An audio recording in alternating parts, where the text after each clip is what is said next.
You can crush your fingers and all your toes during a data center migration. You can knock on wood, pluck a dozen four-leaf clovers, or look to your lucky stars for a successful office expansion. You could hold your breath, shut your eyes, and say all the well wishes to help avoid cyber attacks. But none of that truly helps you. Because next level moments need the next level network. With the security, reliability, and expertise to take your business further. AT&T Business, the network more businesses are choosing. You have the food, the decorations, but you're running out of time to get the perfect holiday gifts. Good thing Sephora offers free same-day delivery. Order the best fragrance, makeup, skincare, and hair care gifts online and have them delivered from the store to your door today. No order minimums, only with free same-day delivery at Sephora. Use code GETGIFTS. Oh, Sephora, that was fast. Offer ends December 24th. Exclusions and terms apply. Beauty insiders only. One-time use available in select markets. Live Moss at home and have Taco Bell your way. Create and enjoy that craveable Taco Bell experience using the full lineup of Taco Bell sauces, shells, seasonings, queso, and more. Available at the grocery store. Whenever you want to, it's easy to bring those cheesy, saucy, crunchy, spicy Taco Bell flavors to your kitchen. So get creative and customize your tacos any way you want. Find Taco Bell products in the Mexican aisle at your nearest grocery store. Taco Bell is a registered trademark owned and licensed by Taco Bell Corp.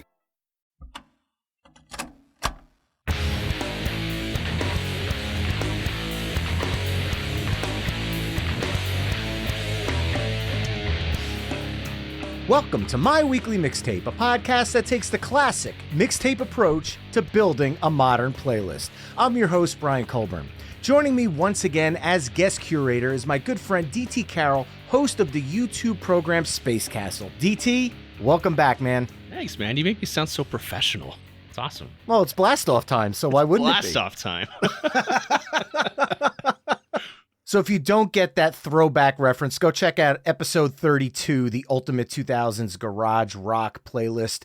Tonight, we are not talking about garage rock. We are creating a time capsule of the year 2023. We're going to wrap it up with a nice little musical bow, if you will.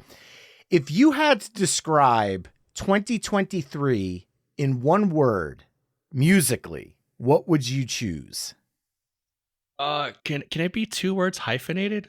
I guess I'll allow it. I'm going to say comeback, because we had so many classic bands drop brand new music that just blew everybody's minds.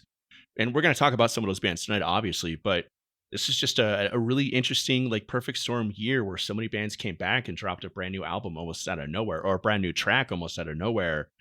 And everybody was just freaking out. And it's just been super cool to see all those bands that I've loved growing up drop new music for the first time in decades, some of them, and just rock out like they haven't missed a beat. Just super cool.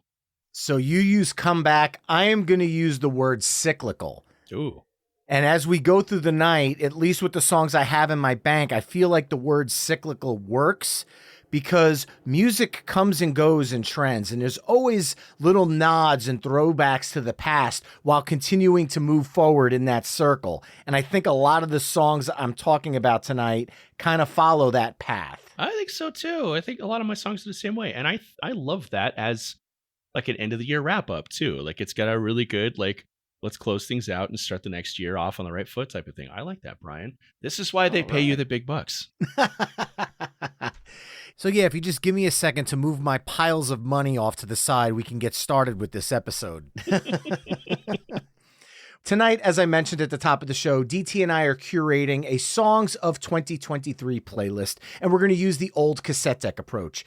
DT is my special guest. We'll begin side A with his first song choice, and then I'll add a song that I feel best follows up that choice. We'll then flip-flop choosing songs until we've mapped out 10 songs for side A. We'll then give our mixtape a proverbial flip, and we'll map out side B, only this time I'll kick things off with DT choosing second. Our overall goal for the episode is to craft the best Songs of 2023 playlist possible through only 20 songs. And at the end of the show, you can take our conversation to the next level by visiting the episode page at myweeklymixtape.com to give our final mixtape a listen via the embedded playlist.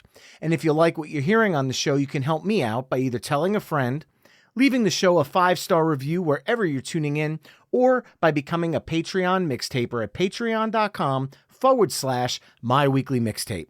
And since this episode is a time capsule for the year, I asked the Patreon mixtapers to chime in with both their song and album of the year, and they did not disappoint. Cactus Pete's songs of the year included Old Dominion's Memory Lane, Blink-182's One More Time, Extreme's Other Side of the Rainbow, and Mammoth WVH's Take a Bow, which also gets his guitar solo nod of the year, Me Too, as, spoiler alert, that one is in my bank for tonight. Cactus Pete's albums of the year are Old Dominion's Memory Lane and Extreme's 6, which was a close second. Jason Donchis said two ladies stole the show this year. The first, another one I have in my bank, is the incredible Grace Potter, with Jason saying that her Mother Road record is amazing and Good Time as a single should be song of the year. The concept of the record and wild variation of styles is amazing. But with that, he said his record of the year is Jax Hallow's Only the Wild Ones, saying that she's the new Grace Potter and the up-and-coming star that people need to hear. She could rip on guitar, rip in all capitals, and her song crafting and vocals are amazing. She could play full band or as a looper and still bring amazing energy. Amazing artist and amazing record. So that's one to check out. And if it gets Jason Donchis's stamp of approval, it's something I am most certainly going to be checking out as well. Sean Faust chimed in with 3 songs: The Beatles' Now and Then, The Rolling Stones with Lady Gaga and Stevie Wonder, Sweet Sounds of Heaven, and something I recently talked about on episode 44 with singer-songwriter Kay Hanley from Letters to Cleo, and that is Keep Us Connected, Subspace Rhapsody from Star Trek's Strange New Worlds. I love Sean Faust. That guy rules. Yeah, Sean's been a great friend of mine for decades. And then obviously talking about Kay Hanley before, she is such a lovely human being. Even if you think you're not familiar with Letters to Cleo, go back and give that episode a listen, because I am sure you will be very surprised by some of the things they have been included with, including 10 Things I Hate About You, The Craft, Josie and the Pussycats, as we mentioned, Star Trek, Strange New Worlds, Doc McStuffins, yes, from Disney, so much more. So please go check that one out. Dude, I am jealous. You got to talk to Kay and like Frank Hannon from Tesla. I feel like every time I blink, like your show is getting bigger with bigger and bigger guests. And then I come on and it's like, oh, what the hell am I doing here? I feel like one of these days it's going to be like James Hetfield from Metallica one week. And then you're going to be like, oh, and the next week, here's my buddy DT who's got 400 subs on YouTube. Hey, that's 400 more subs than I have on YouTube, man, as far as I'm concerned. That's why we're an audio-only show here at My Weekly Mixtape. If I would get negative subs if I started doing videos, but I digress. Oh, I disagree. That goatee is glorious, sir. Philip Bergman chimed in with 2 Song of the Year choices, both being from the Paranoid Styles' new album, Print the Legend, and I Love the Sound of Structured Class. Seeker chimed in from Australia with Ghost's Jesus He Knows Me. And last but not least, Mally Hart chimed in with Bully's All I Do or Blondshell's Salad for Song of the Year, and Bully's Lucky for You or Superchunk's Mistakes for Album of the Year. So there's a lot to digest there, DT. Yeah, that's an eclectic collection. And that's what's awesome about the mixtapers, man. They all have such great taste in music, and it's also varied. Oh, I'm not going to lie. There are several of the songs I just rattled off that are sitting in my bank. Yeah. Waiting to see if they'll work in this mix tonight. Nice. Well, with all of that musical food for thought out in the atmosphere, I'm officially pressing the record button on our mixtape and opening this 2023 time capsule, if you will. So, DT, it truly is blast off time now. What song? I can't even get through it. What song are you diving into to kick off side A? There is only one track that can kick off the best songs of 2023, in my opinion, and it is Bogus Operandi by The Hives from the death of Randy Fitzsimmons. Holy shit. I waited over a decade for this album. They are my favorite band. It did not disappoint. It is probably the best hard rock song of the decade, if not this year. I love everything about it. I think the song is just phenomenal. Hearing Nicholas Arson just shred on guitar again and Howlin' Paley Almquist just screaming out vocals, and the whole album just feels like, and this song in particular just feels like a culmination of all of their like young, dumb punk stuff all the way up to all the stuff they did with like Pharrell and whatnot as their producer. And everything just culminates into just this awesome, tight, matured package of the Hives sound. And right from the get-go, that opening open E string is just, oh my God. And then the song kicks into gear, and I'm not gonna lie, this is a goofy like garage rock song, and I teared up the first time I heard it because it was just like, it's been over a decade and you guys did not disappoint me. You came back and you haven't missed a beat. It's wonderful. The whole album was fantastic.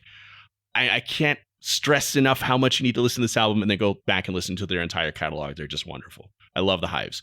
And they are known as one of the best live bands ever.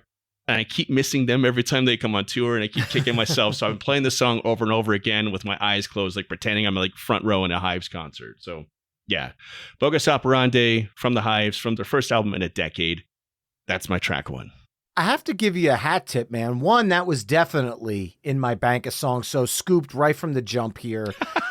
I also think it's kind of poetic because your first episode was 2000s garage rock. Yeah. So now you could butt both playlists up, and musically they're going to flow from 2000s garage rock into the songs of 2023 seamlessly. So bravo for that. And I think we can all agree that the world is a better place when it includes new music from the Hives. Dude, absolutely. And I feel like this is one of those songs that kind of came out of nowhere. There wasn't this massive buildup all year, like the Hives are coming back. It just kind of came out, and everybody kind of exploded with, oh my God, they're back. Obviously, people that are massive Hives fans probably knew that things were in the works leading up to it, but I feel like the splash that they made was kind of out of nowhere for this one. So I've been a huge fan for like 20 years now. And no, actually, like they were like, hey, we're going to do an album. And I was like, what? Everybody was like, what are you talking about? And they're like, here's the single. And everybody's like, holy shit. Okay. Like, when are you guys going to tour? Like right now. Like, okay, great. Here we go. Like, all right, cool. Thanks, Hives. Like, yeah, no, it was almost like without warning. And I was texting everybody I know. I was on like the internet talking about it. Like it came out of nowhere because it's been over a decade. There was talk about them deciding to hang it up and like just be like a touring band or just break up altogether. And then they dropped this track and they dropped this album, and it's just reignited everything. It's like 2001 all over again. And what I love about it is this song sits on my personal top tunes playlist, and it's always followed up by another song. So I'm just going to do that and follow it up here with that song, another song that's sitting in my bank for songs of the year, because to follow up the energy that Bogus Operandi has, it's a tough energy to match because let's face it, 2023 is not the year of garage bands.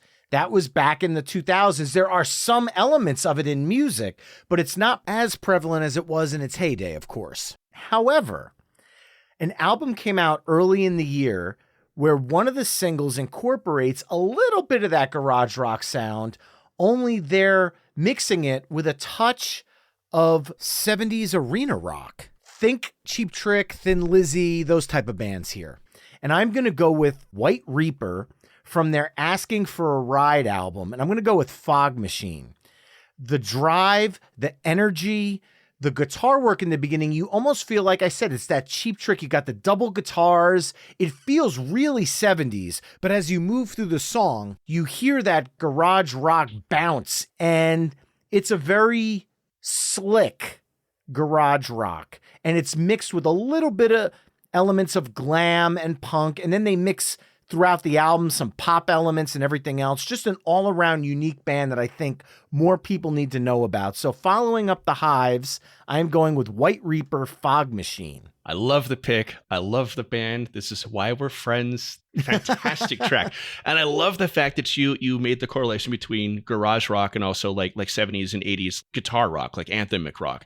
Because I remember listening to the album and then going online and like having a discussion about it. I remember seeing somebody online like early in the year, and one of the comments was, "This is the most The Boys Are Back in Town ass song I've ever heard in a good way." And I was like, after I stopped laughing, I was like, yeah, like it is absolutely like in the same vein of like Thin Lizzy meets like modern garage rock.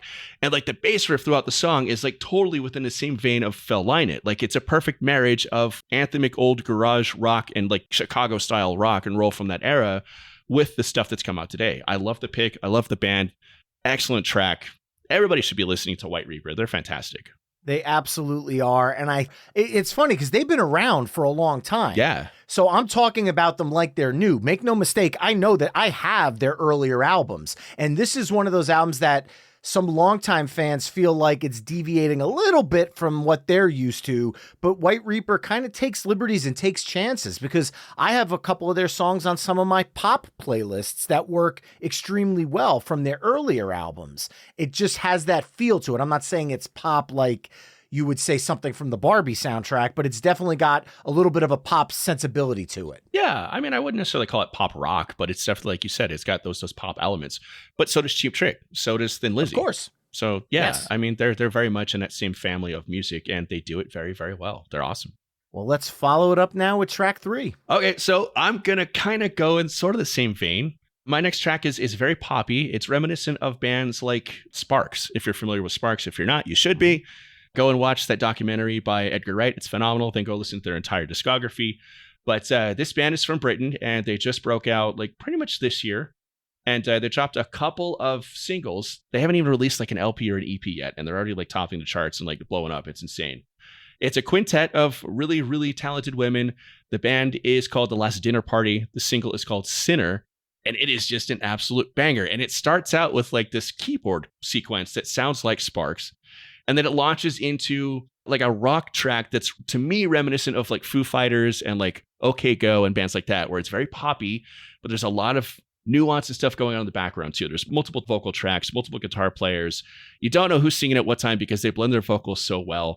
The song is just really, really cool, and they've blown up. And they have to be on one of the best of 2023 song lists because they've blown up so quickly and so massively that there was backlash when they became really popular all of a sudden. People like, this band is like a studio plant. Like, they're manufactured. They're like the Spice Girls. And they're not. The music is just that freaking good that they blew up, and everybody, myself included, latched onto it. And yeah, I mean, for somebody to have that sort of like meteoric rise and just take over the airwaves with only 2 songs out there, like, you got to give them some credit for that. It's insane. And also, like, all the people who are calling them plants, I hate to say it, but like all the most popular bands in the world are like studio plants in some level. There's marketing, and there's like people behind those bands like making them popular to try and sell their music to you. So like, don't knock musicians for making money, getting popular. That's what the goal is. But yeah, The Last Dinner Party, it's a quirky track. It's weird. It's awesome. It's cool. Sinner, it's a great track. Check it out right now. Just stop listening to Brian's show. It's all downhill from here. Just I'm kidding. But yeah, go check out those 2 singles from The Last Dinner Party, and then go watch their YouTube videos because their live performances are insane. Yeah, I liken this track to a vibe. When I listen to this song, It is a vibe that is very unique in and of itself. And I love the way the song gets your head kind of bobbing, but it's not a rocker where your head is bobbing like headbanging. It's like you're kind of grooving to this song because there's this groove throughout. But I love the fact that you found a way, because there's a classic sound to the lead guitar that runs throughout this track. Mm-hmm. So coming out of the dual guitars of White Reaper, I still feel like there's this classic rock guitar sound that's woven throughout Sinner. And I'll say right now, we are recording this in 2023. Prelude to Ecstasy, the band's first album, drops in 2024. Mm-hmm. I'll be very curious to see if Sinner is one of those songs that ends up on 2023's list and 2024's list because of the loophole that the album dropped in that year. Could be. Because this is one of those bands that looks like 2024 is set to be their year. Yeah, they've already exploded in 2023. And once that EP drops, I think they're going to be one of the biggest bands in the world. Well, following that up, man. Sorry to make it hard on you. No, I mean, look, that's what this is all about. I'm sure you got something in the chamber, though. I'm ready. Yeah, the vibe of this song is tough to come out of without a massive pivot in some way. But I think I have... All right, well, there's certain artists I have to talk about tonight. But if I were to put one of these 2 artists in alone, in and of itself, the pivot would be so strong that it would blow us off the rails right by track 4. So what I'm going to do is use this artist who I'm a huge fan of, and that artist is Chris Stapleton. Mm-hmm. But I'm going to use him in a guest spot. I'm going to kill 2 birds with 1 stone. Oh. And I'm going to go with Alana Springsteen from her 20-something album. Love it. Featuring Chris Stapleton, Ghost in My Guitar. Sinner has two elements that really stand out to me from the last dinner party. And that's Abigail Morris's voice, obviously combined with all the others and the harmonies they're doing, and that Emily Roberts lead guitar riff. Mm-hmm. So sliding out of that, the haunting guitar that Chris Stapleton puts out in Ghost of My Guitar, I think flows very seamlessly. And again, I'm sticking with this female voice, but when you hear Alana Springsteen, which I also want to point out, little sidebar, not related to Bruce, just want to put that there. Yeah. Oh, and also there's going to be a Bruce Springsteen episode of My Weekly Mixtape coming your way in just a few short weeks. At this point, I wouldn't be shocked if Bruce isn't on that episode with you. You're blowing up, sir. You are the My Dinner Party of podcasts. Well, the thing I love about Alana Springsteen is her voice is very smooth. Mm-hmm. And I think it shares the same qualities as Abigail from the last dinner party. Now, it is a country song, but it's more of that country pop. So it blurs the lines. And Chris's guitar, which is just freaking haunting. Yeah. And her vocals are just so sultry over this kind of dark and reverb heavy riff. It works so well. I mean, look, Chris Stapleton's Higher album is one of my top albums of the year. I really wanted to include a song from him, but when I heard The Last Dinner Party, I said, you know what?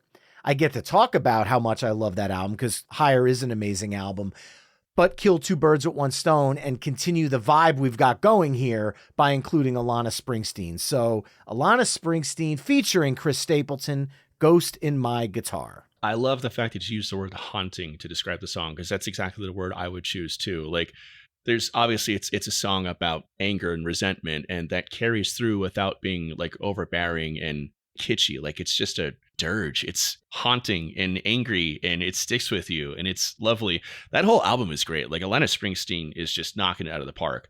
I am not the hugest fan of pop country, but she is doing all the right things. And there's another track on that album called Tennessee Is Mine that I absolutely love. And she's just killing it. So more of that, more Alana Springsteen, more of that type of pop country because she's nailing it. She's nailing that vibe. If we're going with that whole vibe motif to the playlist, she's I mean, look, a year ago before My Weekly Mixtape launched, I was singing the praises for Lainey Wilson. And she just won Entertainer of the Year at the CMAs. I think next year is the year of Alana Springsteen, if she continues down the road she did with this one. I agree completely. Yeah. All right. Well, we're back to you now for track 5. You want to keep the vibe going? Let's keep the vibe going. Here's one of the most vibey bands ever, and one of the bands we actually talked about on the ultimate playlist for 2000s garage bands. It is The Kills, and the track is 103 off of God Games. And it's Alison Mosshart and Jamie Hintz. And if you're not familiar, they've been around since the 2000s. They're a very, very minimalist garage rock band where it's oftentimes just Alison Mosshart just screaming over Jamie Vince's very, very minimalist guitar riffs with like oftentimes just a drum machine behind the two of them. And this album, God Games, is probably the most complex album they've ever put out. It's got a lot more going on in terms of like just levels and depth and things going on as opposed to just guitar, drums, and Alison Mosshart's vocals. And this song, again, is haunting, even though it's kind of got almost like an upbeat feel to it. 103, and it's just got this chord progression that just runs through the whole thing that just, it's all minor chords, but it feels like major chords in the way it's played. And it's just delightful. It's just got that edge that Kills are known for. It's just really great to see them continuously evolving as musicians, but also sticking to their roots. Like you watch their live shows when they're performing for this album, and it's like it's still 2001, like I said before with the Hives, where they're putting out evolved and more mature and more nuanced and more layered music, but it's still very much in the same vein and same heart of what they've been doing for 20 years. And the entire album is fantastic. It is a vibe. It's not going to be for everybody because it's a little bit slow and it's just like a kickback and like maybe do some graphic design or something work while you're listening to it. But 103, I think, is the pinnacle of the album. Yeah, it's The Kills. 103 off the album God Games. Go check it out right now. It's fantastic. I'll just say this. 103, and I never thought I would use this word when describing The Kills, is a euphoric track. Yeah. the music is almost hypnotic in the way it's played. If you listen to that with a set of headphones, it almost puts you in a trance during the verses. But then that chorus kicks in and you've got that stanky lead guitar that she's singing over, and it just brings it to this extra level. It's like if you took like My Bloody Valentine and you just stripped it to a base level without all like the synths and the reverb and all that stuff. Or like I said, it's just dirty fucking guitars. Alison Mosshart just crooning with like some levels of sound and like design behind them. And like I said, it's their most layered and complex and less minimalist album I think they've ever done. But it still feels minimalist because it all just ties together seamlessly. It's gorgeous. Well, this is another example of that word cyclical I used at the beginning. Because the song was put out in 2023, but there's almost in this song a throwback to some of the 70s sounds, maybe some of the early 80s too, but not really so much in the new wave vein. I'm thinking more of the weird kind of psychedelic classic rock sounds that I do hear woven underneath this really indie. I don't want to use the word grunge because when I say grunge, people automatically think 90s grunge, but there's a grungy sound to the Kills. It's not overproduced. It's very minimalistic. Mm-hmm. And that was something that a lot of the psychedelic rock bands in the 70s used. And coming out of that, I want to bounce off of it with a throwback feel. And I know because I posted this album cover and all of a sudden I got equal amounts of praise and equal amounts of venom. So look, I'm all here for it, but I'm team praise when it comes to Greta Van Fleet. Okay, yeah. And I'm going to go off their Starcatcher album with the track The Falling Sky. I get it. People say, oh, Greta Van Fleet is just a Led Zeppelin ripoff. I'm not 100% on board with that because for me, I feel like Josh Kiska's voice is more in tune with Geddy Lee from Rush than Robert Plant. I hear more of the Geddy Lee movements in his voice. Now, musically, I'm not saying that Greta Van Fleet sounds like Rush. Sure.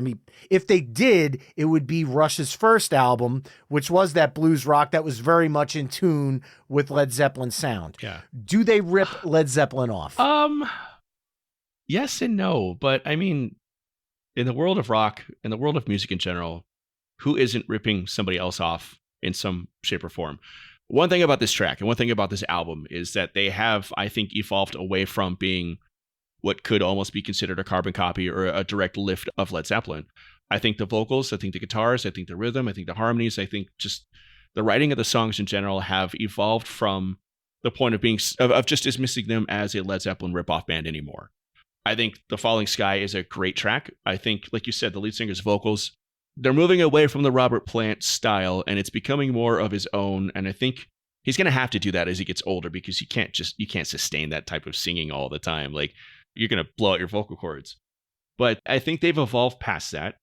In the past, I've not always been a fan, but I do really like this album. I think it's the best thing they've put out. And if they continue on this trend, I can see myself being a fan at some point. But are they a ripoff? I don't think they're a ripoff. I think they're very heavily influenced. It got their foot in the door. It got them noticed. Let's be fucking honest. Like, Led Zeppelin ripped people off too, left and right. Like, they've had lawsuits. They've had court cases where people have sued them and won for stealing their music. So who's the bad guy? I mean, I don't know. It's a slippery slope. Yeah, my take on this, to be honest, is who cares, really? Because at the end of the day, there are people that are out there saying, my God, I wish we had new music from Led Zeppelin. My God, I wish they would have gotten back together in 2007 after the O2 Arena show and gone on tour so I could have seen them, maybe done one last album. If a band wants to carry that torch for that style of music, I'm all for it. Sure. Because I can't get new Led Zeppelin music. But I enjoy hearing kids that are much younger than me embracing bands that were way before their generation and using it to move forward. Did they lean a little too heavy-handed on it at the beginning? Maybe, but Daniel Wagner's drums in this song, The Falling Sky, he's got a drum groove in it where is the first time I actually said to myself, wow, they're pulling away from the John Bonham stomp. Exactly. Yeah. And they're starting to come into their own now. And I think it's always going to be over their heads that they're a clone of Led Zeppelin. But this groove, I think, is the starting point to bring the band out of the Star Wars pun alert, Clone Wars, if you will. But Greta Van Fleet, The Falling Sky. I dig it. I like it a lot. Good pick. Following up Greta Van Fleet, how are you going to come out of that? I'm going to go right back to the vibe. So this next pick is by Jenny Lewis. It's off her new album, Joy All. And the song is called Psychos, which is the first track on the album. And it just sets the tone for this. I've been a huge Jenny Lewis fan for a long time. I was a big fan of Rilo Kiley. I just loved their indie vibe. It was her. It was the dude from Salute Your Shorts on guitar. Like, it was just tailor-made for me as a kid who grew up loving indie music and grew up in the 90s. So, like, you know, I have had a crush on Jenny Lewis since I saw her in The Wizard with Fred Savage when I was like 8 years old. But this new album it's actually, I should have followed up The Ghost in My Guitar by Lana Springsteen with this track, because Jenny goes in much more of like a folky country sort of vein in this album. And it's really lovely. And she's able to, as such a versatile artist, be able to like jump from genre to genre. And here she just goes like full on like twangy slide guitar, like banjo, like country ballads. And it's super fun, but she also does it with like, and she's always had this like this delightful sense of pretentiousness, which, I mean, all rock musicians have that sort of pretentiousness to them, but she wears it on her sleeve and it becomes an accessory for like her persona and her music. And I don't mean that in a bad way at all, because it's delightful. It's snarky. It's satirical almost. Like, there's a song on the album that's called A Truck and a Puppy. Like, this is where she's going with this album. And you could say that she's almost like making fun of country music, but she's not, because she's just embracing it, but embracing it in that pretentious way that she always does. And if you see the album art, like, it looks like something from like an ABBA poster, like a concert poster or something. Like, she's just all over the place with the aesthetics, but it all ties together beautifully and wonderfully. And this song, Psychos, is just, it's biting. And there's some lines in there that just make you go like, oh, damn, like, what's going on, Jenny? Like, but that's the way she's always been. She's been somebody who's not afraid to just bear it all and just like tell you to go fuck yourself if you don't like what she's doing. But yeah, no, this album is a blast. It's a vibe. Like, there's not a whole lot besides just some twangy, fun country and her just having a blast with that aesthetic. But it's really dope. It's cool. It's awesome. Jenny Lewis, Psychos, off the album Joy All. Well, I'm going to challenge you on the country thing in just a moment. But before I do that, I do want to say bravo on The Wizard, bringing that up. Oh, dude, love that movie, man. I mean, to me, that was the greatest 90-minute commercial for a video game I'd ever seen in my entire life. My buddy and I left the theater going, we need Super Mario Brothers 3 right now. Like, oh my God, our minds were blown.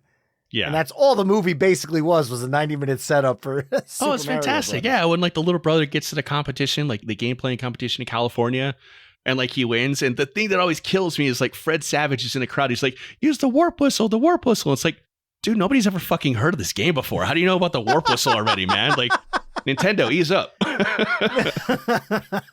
Well, the thing I'm going to challenge you on, though, you hear country in this, and yes, that is woven throughout the whole album, but I heard something a little different when I listened to Psychos for the first time. Okay. And again, cyclical. I hear a song that's rooted in early Fleetwood Mac Rumors era vibes. 100%. Yeah. She's got that Stevie Nicks vibe for sure going on. Yeah. Yeah, and I mean that with the utmost respect, Yeah. and I'm complimenting when I say that. It has that Rumors vibe, and that's not easy to accomplish. You need separation between the instruments. You need room to breathe musically for the vocals. And to me, you can take Dreams from Fleetwood Mac, Ravenous from Nicky Bloom and the Gramblers, and Psychos from Jenny Lewis, play them back to back to back, and there's a vibe going. Totally. Again, 1977, 2023. It's cyclical, and this song fits under that as well. Yeah, dude, awesome call. Awesome pull on that one. You're absolutely right. It's definitely got that Fleetwood Mac vibe to it for sure. Well, coming out of that, I'm going to continue right down that road of kind of a throwback sound, a throwback vibe. And this is another one of my favorite albums of the year. It came out very, very recently, as for when we're recording this in the end of November, and that is the Struts' Pretty Vicious album. Love this album, and I love the Struts. Awesome. The Struts, I fell in love with them the first time I heard Could Have Been Me. Absolutely. Yeah. As soon as I heard the song once, I'm like, who is this band? This is unique. This is amazing. I need to get everything they've ever done. By that point, they only had an EP in the US, and I've been a fan ever since. Thankfully, the Foo Fighters have brought them out to really help them get a name for themselves. Yep. They're getting picked up a lot right now, and I feel like Pretty Vicious is the album that's going to make them explode, at least in the US. They're already very popular in the UK. But the song I'm going to go with, as much as I love the opening track, Too Good at Raising Hell, that is just a Rolling Stones-esque bravado stomper that has just such a dirty groove to it. It's so catchy. It's got horns in it. It really feels like a modern Rolling Stones. But I'm actually going to go with track 2 on the album, which is the album's title track, Pretty Vicious. Oh, okay. The only critique I have of the song is that it is track 2 on the album. I feel like if this was a vinyl record, this should be the song that closes out side A because it just builds and builds and builds. And Luke Spiller shows off his vocal range throughout the whole track because you've got this verse chugging along and he's just singing in this really deep low register. And the musical backdrop that they're playing behind it almost feels like it'd be something that you would see on the early days of MTV. Yeah. It just has that, I don't want to say 80s feel because it's not very new wavy, but there's definitely elements in it. And the guitar with a lot of the reverb on it again, just like Chris Stapleton did on Ghost of My Guitar. It's that same kind of sound. I would almost liken it to something you would hear on the Miami Vice soundtrack almost. But anyway, as the song continuously builds, Luke's voice goes into the stratosphere and then this jam kicks in at the end and you've got a killer guitar solo and an amazing piano solo. And the song is over 5 minutes long. And every time it ends, it took me probably a good hour to get past that track because I just kept going back. I was like, I'm literally spellbound by this song. And I had to listen to it at least 5 or 6 times in a row before I can continue on with the rest of the album. And that speaks volumes to me. So the Struts, Pretty Vicious. Yeah. So, I mean, it's a track that if it wasn't the Struts and it being 5 minutes long, other bands probably couldn't get away with the same thing just for what the song is. But it's such a vibe and it's such a jam and they pull it off so beautifully because they're one of those bands that's theatrical. I think they're very much in the same vein, or at least they were when they first kind of hit it big. Very much in the same vein of like Queen, where you've got, the lead singer strutting around with this incredible vocal range, just the powerful guitars in the same vein of like Brian May and whatnot. And okay, let me throw this at you. And the whole cyclical thing in terms of like music coming full circle and whatnot.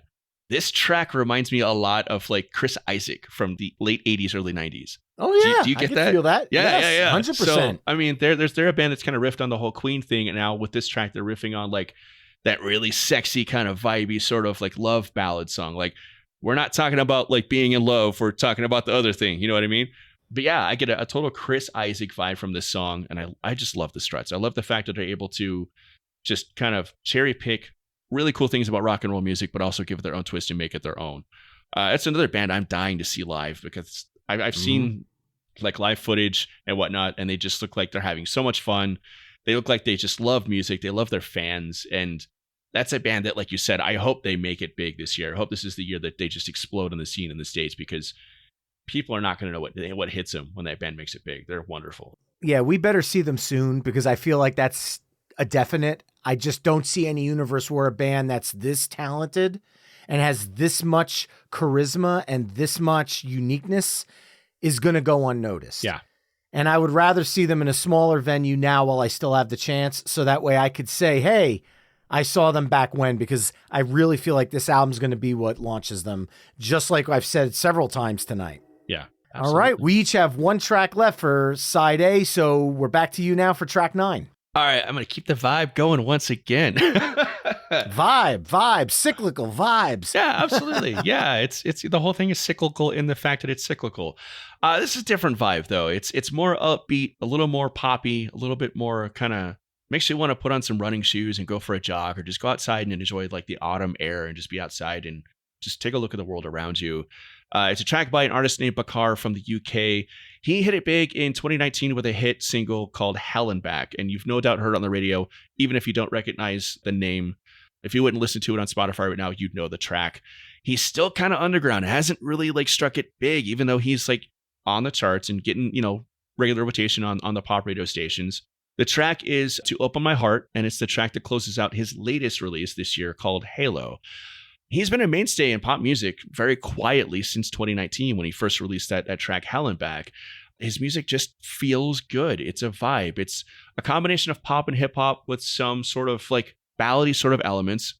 And he's just got a very sort of casual way of singing and writing his lyrics. And it's something that you would like to simplify it probably in terms that it doesn't deserve to be simplified into.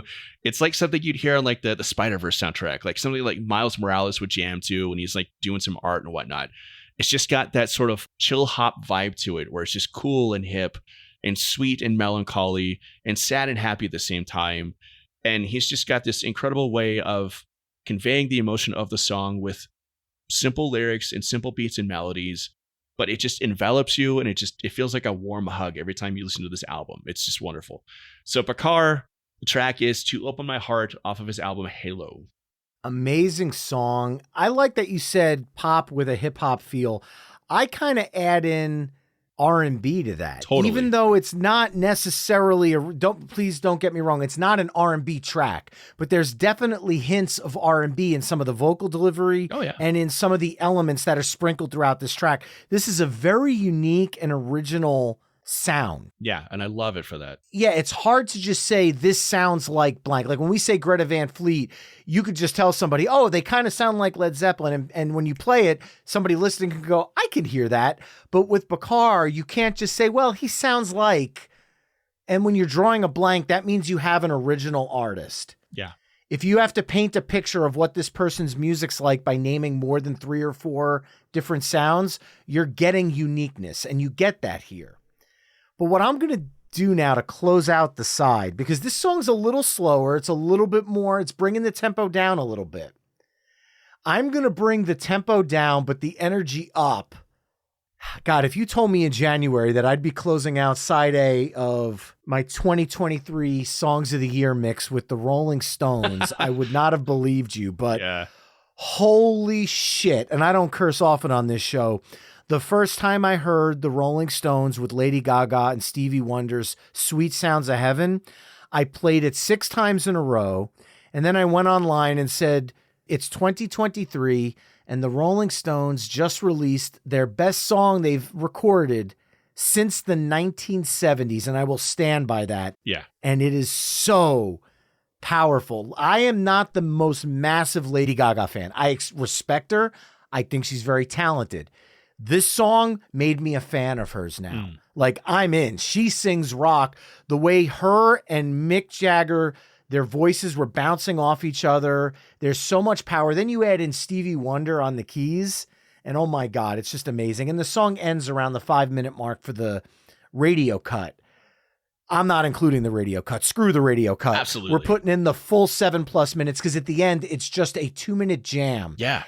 Mick Jagger is 80 years old. 80 years old.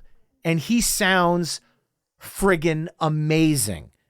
Keith Richards, who's going to outlive all of us, is playing. I mean, I'm not going to go out and say it's the best guitar solo he's ever done, but oh my God, this song is just incredible.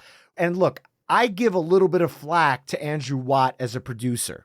I was not the biggest fan of what he did with Ozzy's albums. I felt they were a little too slick, a little too much auto-tune, a little too overproduced. He let the Rolling Stones be the Rolling Stones. When I first heard that he was producing this album, I was really expecting a Ozzy Osbourne treatment to the Rolling Stones. Lots of auto-tune, lots of slick production. He didn't. And to me, this is Andrew Watt's best album in terms of production. And easily it's the Rolling Stones' best album since I'd go as far back as Tattoo You, maybe before that. So closing out side A, Rolling Stones, Lady Gaga, and Stevie Wonder, Sweet Sounds of Heaven. I love the pick. And like you said, I love the production of this album because the Rolling Stones are such a unique sound that trying to auto-tune and clean them up just wouldn't work because it it would rob the music of its essential essence, basically. Like, you'd be taking away what makes them unique and interesting and just fucking awesome. Yeah, you'd be sanitizing down and dirty rock and roll, and you don't do that. Yeah, it would be like quantizing John Bonham's drums or something. Like, you'd be taking away the heart and soul of it. Like, John Bonham didn't play perfectly on time, and it makes Led Zeppelin as a result. It's wonderful. Mick Jagger being 80 years old and still hitting those notes, but singing in like this, he's got that sort of like signature raspiness, that sassiness, that edginess, that rawness to his voice, and trying to clean that up would be awful. He would rob it of what's made him an enduring and beloved musician for all these decades.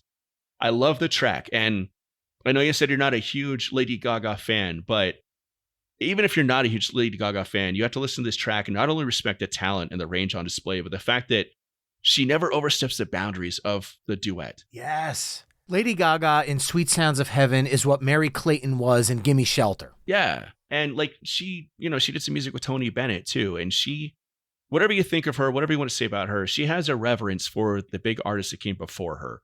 And you can understand it from her. And she could have easily overpowered Mick Jagger if she wanted to, and everybody would have still thought it was fine. Mick probably wouldn't, because he's got an ego the size of the sun. But it's Mick Jagger and Lady Gaga singing this duet, and they're equals throughout the entire track. Like, nobody is like singing over the other. No one's overpowering. Nobody's trying to steal the spotlight. It's just this perfect fusion of these two vocal styles that just come together, like almost polar opposites in terms of what they're known for doing, but they come together so beautifully. And Gaga is just masterful in knowing when to extend herself and put her talent on display, and when to reel back, because it's Mick Jagger's song. Like, you don't F with that. So it's a great track. And it's Stevie Wonder and Lady Gaga and the Rolling Stones. Like, that's like magical. That's insane. Like, that shouldn't be happening in 2023, but it is. And it's fantastic. And I agree. It's a fun album. This is by far the best track on the album, I think. And that's not to sort of discount any of the other tracks on the album.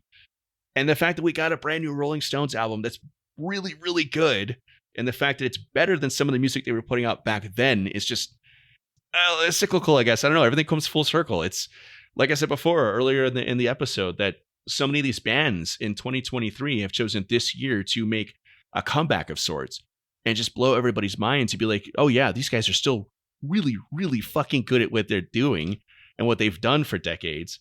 And they're not slowing down at any point. Like, they're still going to like keep tearing it up for as long as they're on this earth. Yeah, I think that's when the Rolling Stones would say they're not a band anymore, is when they're just not here anymore. Exactly. No, they're going to keep touring. They're going to drop dead on stage.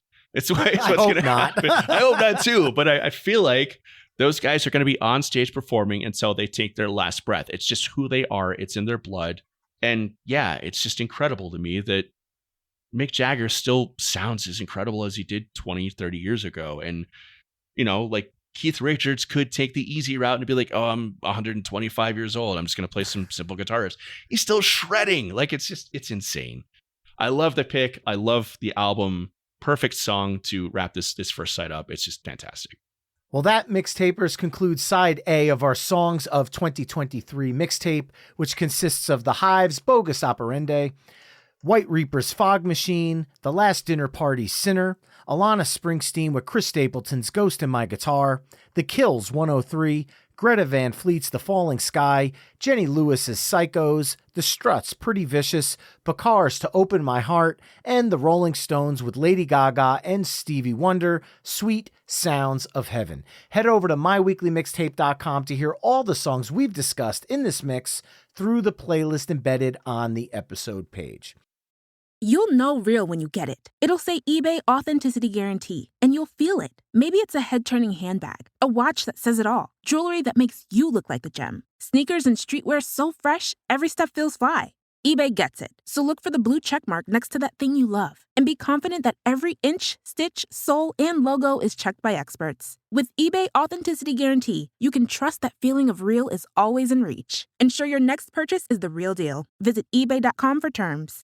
This episode is brought to you by Meta for Work. It's not just sci-fi anymore. Virtual and mixed reality are transforming how business works. Architects can use mixed reality to walk through buildings that aren't even built yet. People from around the world can meet up in more immersive ways, working shoulder to shoulder in virtual spaces to get real work done. And all sorts of professionals are getting hands-on training in safer, more cost-effective virtual environments. Meta for Work. Work smarter, closer, safer, together. Visit forwork.meta.com to learn more. It's time. This is gonna be fun, man. Paramount Plus is a mountain of family entertainment. So make room on the couch and stream your favorites together. From shows like Survivor and SpongeBob SquarePants. I'm ready!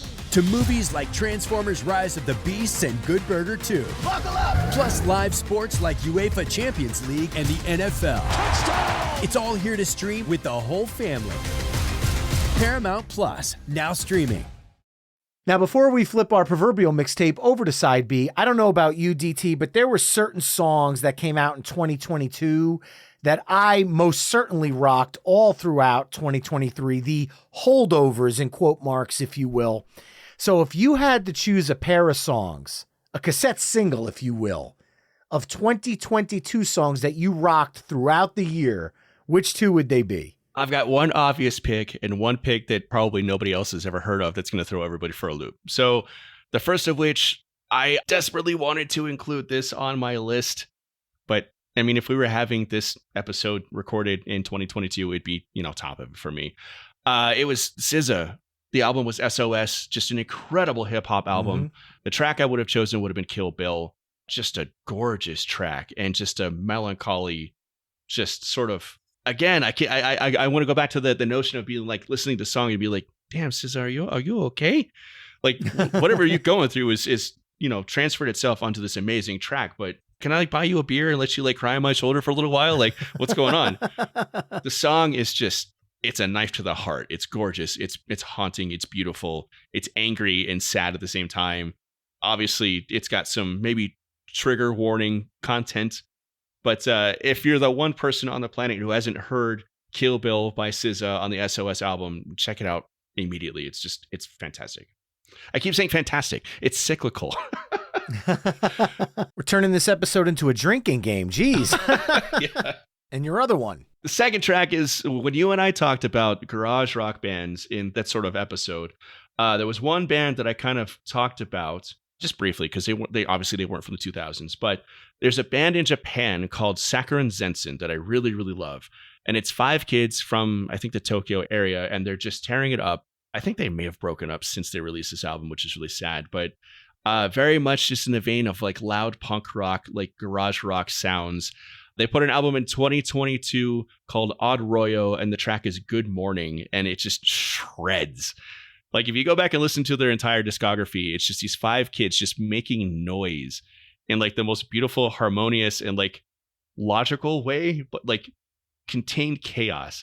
And if you watch videos of their live performances on YouTube, the lead singer is climbing up onto the subwoofers, the speakers, and jumping off them, or climbing on the guitarist's shoulders while he's playing a solo, all kinds of ridiculous stuff. But the track is a banger. The whole album is great. The band is super high energy. I wish they would make it big so they can tour in the United States so I could be the one person who would go and see them. But again, those 2 picks for me are SZA's Kill Bill off of SOS and Sakura Zensen's Good Morning off of Odd Royo. All right. Well, for my 2022 holdovers, I have one extremely upbeat song and one that's a little more introspective. Okay. Side A of that, the upbeat song, I am going with from his self-titled album, Youngblood and the Funeral. Nice. This song to me, when I first heard it, I did not know that Youngblood had gone kind of into the pop realm because I knew him for hip hop and other stuff he had done in the past. And when I listened to this song, I'm saying, what is this Billy Idol 80s sounding tune? This is incredible. Yeah. And when I looked it up and saw it was Youngblood, I was all in on it. And I swear to you, I've probably listened to this song just as much as any other 2023 song throughout this whole year. And it's still just as fresh. It, again, I apologize, cyclical. It sounds like that 80s rock. It has that bravado about it, but it's so damn catchy. You are literally singing the chorus along with him by the second time you hear the chorus, even if it's the first time you've heard the song. Yeah. Just unbelievable. And the second one's a little bit more serious, but I'm going to go off their Planet Zero album, and I'm going to go with Shinedown and A Symptom of Being Human. I had the chance to take my wife and kids to see Shinedown, Papa Roach, and Spirit Box at the Prudential Center in Newark, New Jersey, and When Shinedown played this song, I swear to you, I don't know why, but the person in front of me just started cutting onions and holding them right under my eyes. Aw. Because A Symptom of Being Human is a song that kind of normalizes mental health. Yeah. Well, you're not alone in this. Nobody is. Yeah. And it's just such a powerful moment. They had all these white lights up around the stage, and they asked everybody to turn their phones on. So it was just this glowing sea of white lights, and my hair on my arms and goosebumps are starting as I'm telling the story. And I just sat there listening to the lyrics and taking it in, and I was overwhelmed by it. And I liked Planet Zero, and that song meant something to me. But once I saw it live, I've listened to that song more times in the last half of 2023 than I did all of 2022. The song has to be recognized. I love the fact that they're normalizing the anxiety and depression that people deal with, because there's so many things going on. People don't ever take a moment to see what maybe somebody else is going through when they're just struggling. And a song like this really tries to, again, normalize it. And to me, that's a powerful thing. There's so many songs out there with negative messages and bad messages. I'm happy to see that people are embracing songs like this, that embrace the fact that this is a struggle that a lot of us deal with. So it's a very powerful tune. Obviously a lot slower in comparison to Youngblood, but I think a nice yin and yang for the 2022 holdovers for me. Yeah, absolutely. I'll have both picks. Yeah. Shinedown rules. They kick ass, man. And I remember seeing you post the videos and stuff of that concert on your social media, and me like banging along to it. Like, it was awesome. Yeah. They were so great. And then Papa Roach opening up. Papa Roach's 2022 album, Ego Trip, is my holdover album for 2023. Nice. I've listened to that album probably a dozen times this year. It's not old from start to finish. I can't wait to see what they come up with next. But moving on to side B, because we're going long already, we're going to jump right into it. Here's a band that if you told me in 2023 they would release a song with the same energy as 1983's Kill 'Em All, I would have laughed in your face. And Metallica did that on 72 Seasons with the track Lux Eterna. It has the manic hit the lights energy. And to be honest, the reason I'm putting it here, given what the first side looked like, if I don't start with this, there's no way I'm going to find a place for this song. But honestly, this is Metallica at their thrash best. Metallica's in their 60s. James Hetfield is 60. If you told me that the Metallica I grew up with, Master of Puppets, Ride the Lightning, Black Album, would still be putting out quality music in 2023, it's kind of hard to believe, because those guys were going 110 miles an hour through the 80s. I'm happy they're still doing it. Yeah. And yes, Metallica doesn't put out albums often. Their last album was 2016's Hardwired to Self-Destruct. Going by that, I can't talk about Metallica in a Song of the Year compilation until 2030. So I want to do it now. So Metallica, Lux Eterna from 72 Seasons. God bless James Hetfield's vocal coach, because the guy still sounds like he's 21 years old and screaming. Right? Like, you listen to this track and you hear him scream out, Lux Eterna! And it's like, how old are you? What? How are you still doing this? It's insane. I saw them at Giant Stadium this summer, and they did it live, and he absolutely crushed it. I'm sure he did. Yeah. I've seen hundreds and maybe thousands of live videos of Metallica on the internet, and the man always sounds flawless. Like, it's just incredible. But Lux Eterna is just an awesome track. I love the pick to kick off this side of the mixtape. I'm hard pressed to match that now. Thanks, man. I was going to say, that's a tough energy to, unless you've got some metal picks in your bucket. I know I'm kind of throwing a curveball here for you. So I'm going to match the energy in a weird way. Okay. Okay. All right. So it's not like a hard rock, like crazy speed metal, like Lux Eterna type track, but it is a little manic, a little crazy, a little wild. And my pick is Perfect by JPEG Mafia and Danny Brown. So it's a rap track, it's a hip hop track, and it's obviously it's a weird thing to pivot from like a classic, Metallica, speed metal type of thing. But if we're keeping with that vibe and that energy and that manicness, that's what I'm going with. So if you're not familiar, JPEG Mafia, he was a kid who started out way back in the day as basically a homegrown producer. He was making his own like mixes and beats and whatnot. And he was trying to get out there and get noticed. And he would play his stuff for people and people just didn't get it. So he's like, okay, well, F it, I'll be a rapper. And it turns out he's a really fucking good rapper too. So he's been like quietly a part of the experimental hip hop scene for a long time, like 2 decades now. He's been a producer and all kinds of stuff. And he's been somebody that I've looked up to and really respected and listened to for a lot of years. And he's really kind of come into his own and really sort of hit sort of mainstream fame within the last few years. And he became friends with Danny Brown, who I think is one of the most electric rappers of the last like 10, 15 years. I've seen him live a couple of times. He puts on an amazing show. He's just got this manic, crazy, he sounds like he's trying to be immature, but he's just like all over the place, like just throwing you for a loop with both of his vocal styling and his lyrics. And he's just insane to watch live and listen to on album. He's just all over the place in like a beautiful, awesome, kick-ass, like crazy, just dope way. And when the two of them became friends and they started throwing around the idea of doing an album together, I was like, oh my God, this is going to be nuts. Like, this is just going to be the most unique and crazy hip hop album ever. And sure enough, they did it. They got together and they produced this album called, excuse my language, this is the title of the album, Scaring the Hoes. And what it is just this smorgasbord of samples and beats and really clever rapid fire lyrics. And these two just crazy rappers and lyricists just spitting back and forth to who I think is one of the best producers in the last 20 years, JPEG Mafia. And some people have almost called the album like too dense, like there's too much going on. But I think it's just a perfect distillation of Danny Brown's energy and his craziness and JPEG Mafia's ability to sample and layer and craft a really, really dense and interesting and challenging hip hop song. This is not for the mainstream hip hop fans. Like, this is straight up experimental stuff. This entire album samples everything from Famicom commercials from the 80s, like Nintendo commercials from Japan, to like Michael Jackson. One of the tracks samples In Sync.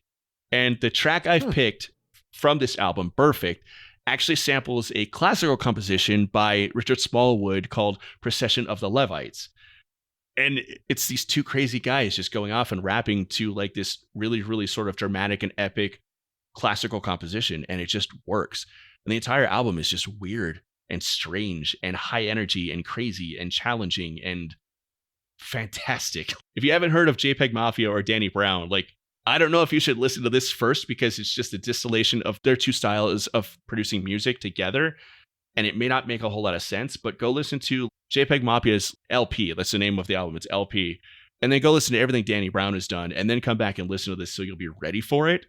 But it is one of the most layered and nuanced and fun and interesting and experimental and weird, but ultimately genius hip hop albums I've heard in a really long time. And Perfect is almost interchangeable with every track on the album because they're all really, really great. But I had to pick one, so it's Perfect. Absolutely manic track. Yeah. Like, this is a song that I don't know how, but you've managed to capture the manic energy of a Metallica thrash song in hip hop form. Right. So I am very impressed.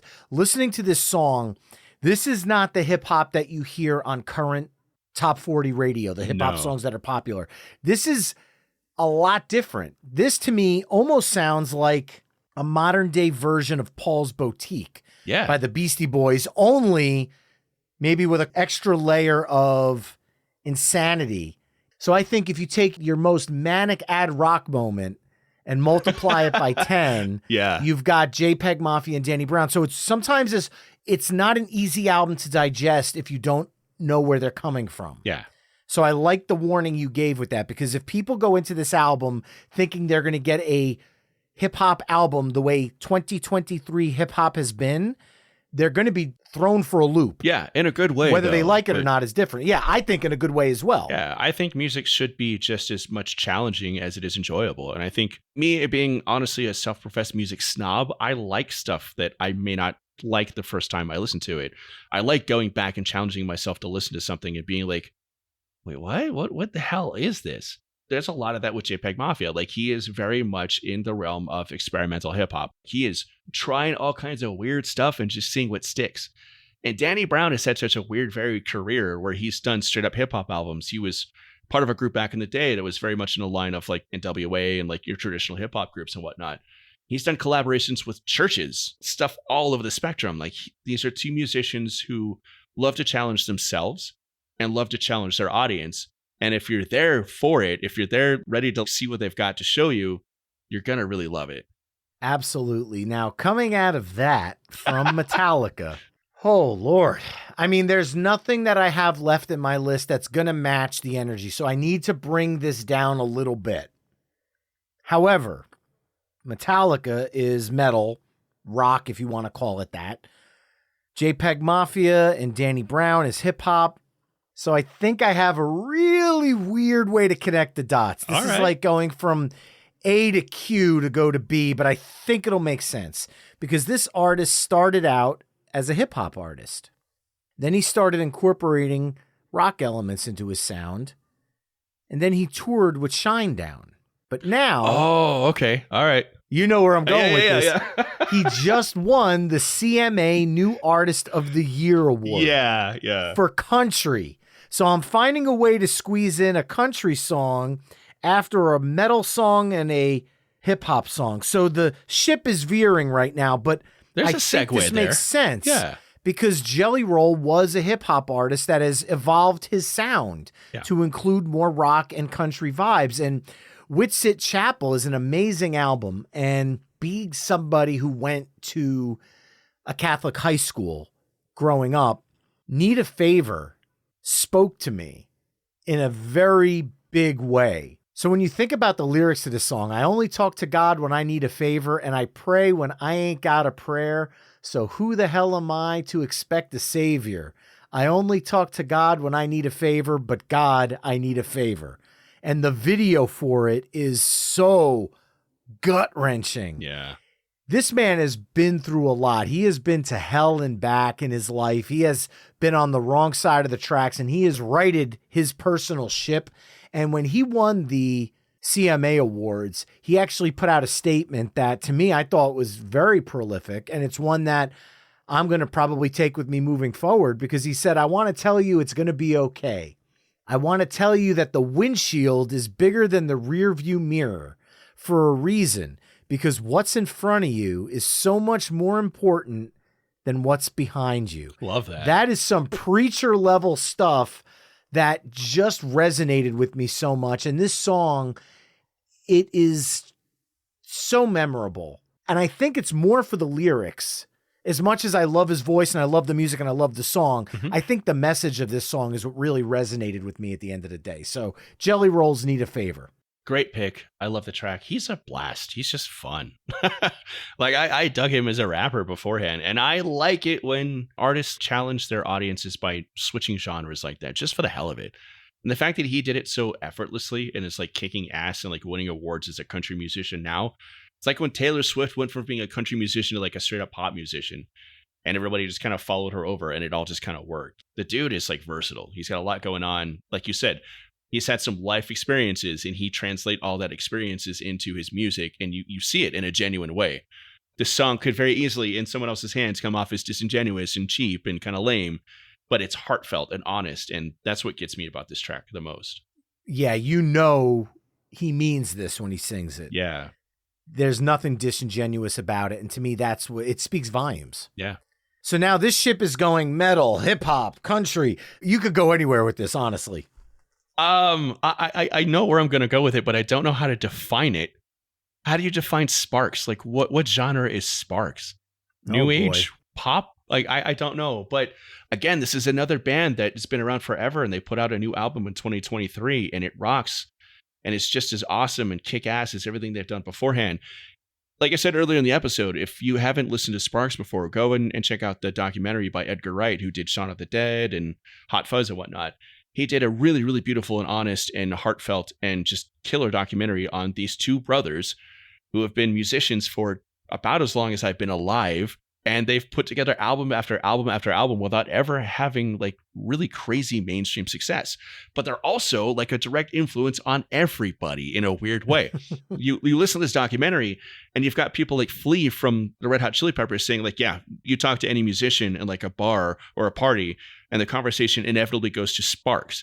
And most people are like, who the hell is Sparks? But anybody who knows and loves music is like, fuck yeah, Sparks. And it's these two brothers. And their music is very eccentric and very strange and very weird. And on the surface level, it seems really kind of simplistic and goofy and silly and dishonest, but there's a nuance to it and like an irony to it that I've just loved forever. And the track I picked is off their new album, and that album is The Girl Is Crying in Her Latte, and the track is Not That Well Defined. So Sparks is interesting, and again, I don't think I'm following the vibe anymore. I think I've gone fully off the rails with this one. Because there's Actually, I'm going to challenge that. Yeah? I think you're riding the ship a little bit because Sparks does fit in with side A a little bit. Okay. So I feel like you're kind of like, let's bring back side A's vibe into this. And instead of swinging like a pendulum, we're kind of now just kind of teetering back to where side A was. We've kind of righted it back to where that sound worked really well. Okay, yeah, because we had the last dinner party early on in side 1, and now we're like circling right back to one of their obvious main influences. So okay, all right, cool, thanks. I feel better about this. Well, it's funny because you had said when you mentioned them, you're like, I don't know how to define this next band.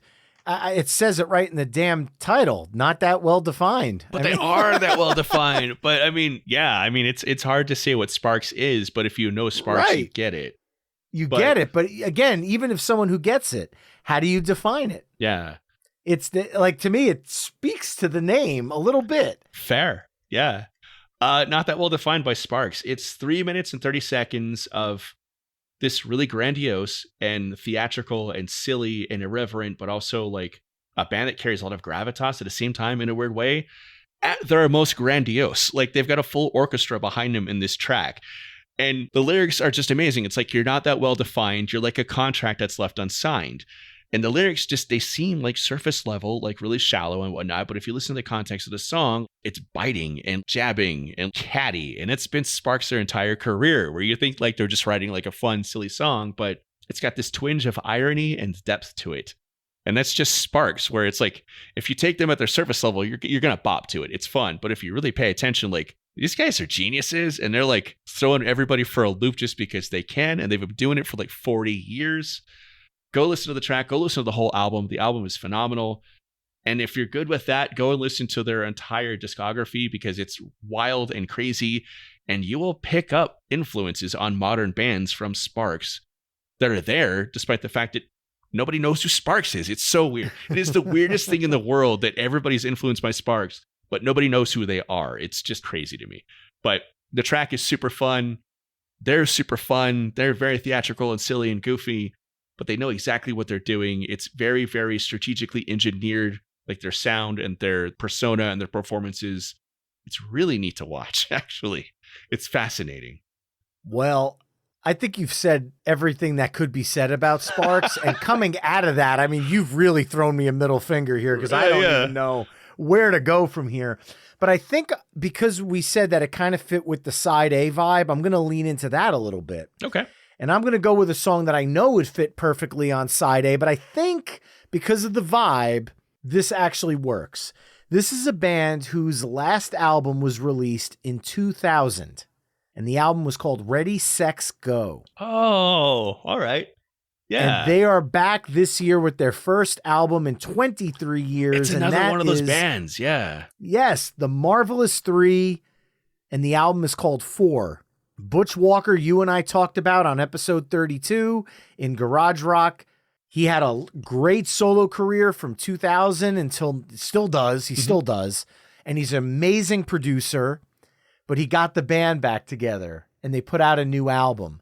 And it is unbelievably amazing. If you liked Marvelous 3 from Freak of the Week and Sugar Buzz and all the different songs they put out up until 2000, they picked up right where they left off. And the song I'm going to go with, I think, to get as close to the Not That Well Defined vibe, is a tune called Growing All My Hair Out. It's just got this drive to it. It is anthemic. Yes. And totally. big. And it's one of those songs where it's a very creative song structure. And it's Butch kind of taking a little bit of his elements from his solo career and kind of merging it with the Marvelous 3 sound. So this one, I feel like if Butch was doing a solo show, would fit in perfectly. But by giving the guitars a little bit more of that edge, it works perfectly for Marvelous 3. So following up Sparks, Marvelous 3, Growing All My Hair Out. I love the track. I love the band and I love the album. This is another band that's like a blast from the past that came out of nowhere with a new album and just haven't missed a beat. I remember the song Freak of the Week. And what album was it? Was it Hey Album? Hey Album, yep. Great album. And I remember listening to that and shit, it must have been like 97, 98. Mm-hmm. It was a great, great album. I really dug it. And that song in particular, the one that you listed off, Growing All My Hair Out, is almost like a continuation of the vibe of that era, but also like a love letter to it. And one of the things I picked up on the song and one of the things I really like about it is the fact that it's anthemic, like you said, but also maybe it's just me reading into it and my own sense of nostalgia. It's got a little bit of like a melancholy to it where like this was a great era to grow up and like be a musician and be a kid and like hang out and do all the things.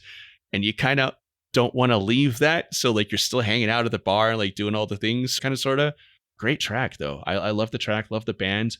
I'd love seeing that band come out of nowhere with a new album and just kick ass. And yeah, one of the bands that was heavy in my rotation in the 90s. And this album has been heavy in my rotation this year too. It's wonderful. From out of nowhere, man. That's like, just like you had said earlier with the Hives. It's just kind of like, wait, what? They're back? Right. Exactly. Yeah. Totally. And I'm all here for it. Stick around. Do both Butch Walker and Marvelous 3. Keep them both going. So now we've got the second half of side B. And we're back to you for track 6. Okay. So modern artist, but also kind of a throwback sound. My next pick is off the Barbie album from the movie that, took this year by absolute storm. This is an artist who's taken this year by storm too, who took last year in 2021 by storm as well. It is Dua Lipa. The track is Dance the Night. Mm-hmm. We're kind of weaving and bobbing a little bit. We're going from rock to pop, but holy crap, dude. Like just the fact that the movie was such a huge smash hit and just kind of took over the cinemas this year.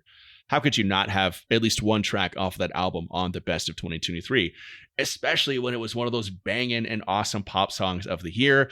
I am an unabashed lover of pop music. I think Dua Lipa is just top of the heap right now. I think she's setting the world on fire. As of right now, she just put out another single called Houdini, which is fantastic. I adore her. I love her music. I love the vibe. I'm not a dancer. I can't help but dance every time that lady comes on the radio. I am making an ass of myself in rush hour traffic listening to this track. It's just great. It's just so much fun. It's just a no-nonsense dance track. She's talking about her house might be burning, but you'll never see it on her face because there's never a hair out of place. She's just dancing the night away, and it's just awesome. It's a great vibe. It's one of the best like dance anthems I've heard in a long time, and I think it's probably the best one of 2023. The Barbie album, huh? Right? Yeah. Like I'm shocked. You like when you said I'm gonna go with Barbie the album. I was just waiting for you to say Ryan Gosling's I'm Just Ken. Because I'll tell you right now, my kids, that's their favorite song of the year. Really? Every time it comes on, they were singing it so loud in the car the other day. I honestly thought I was having an aneurysm. I didn't know what was happening. They love it so much. And I've seen the movie with them and they sang it just as loud. And obviously the music throughout that entire soundtrack, because, I've got 2 girls. Obviously we own the soundtrack. It's ridiculous between Tame Impala, Lizzo's song is really catchy. Haim's song is good. Ice Spice's Barbie World is good. Charlie XCX's Speed Drive is good.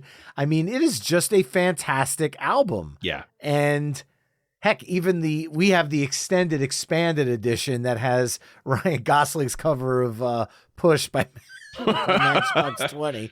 That's awesome. I honestly, when you were saying the Barbie soundtrack, I thought you were going to go to I'm Just Ken, but man, Dance the Night. I'm almost tempted to continue down the pop road. Uh-oh. But I only have 2 picks left. Mm-hmm. And there's 2 albums I need to get in. So I'm going to stretch here a little bit. Okay. And I'm going to go with the theme of dance. Okay. Only it's not the genre of dance. Although you could dance to it. So maybe it is. But this would be pop punk dance. And here's another band that dropped an album, and I don't want to say from out of nowhere because they toured this whole year back together once again, but I'm going to bring Blink-182 into the conversation. Okay. And we're going to dance the night right into Dance With Me from their 2023 album, One More Time. No, I'm sorry. I don't mean to laugh because it's a great pick. I'm just remembering how that song starts.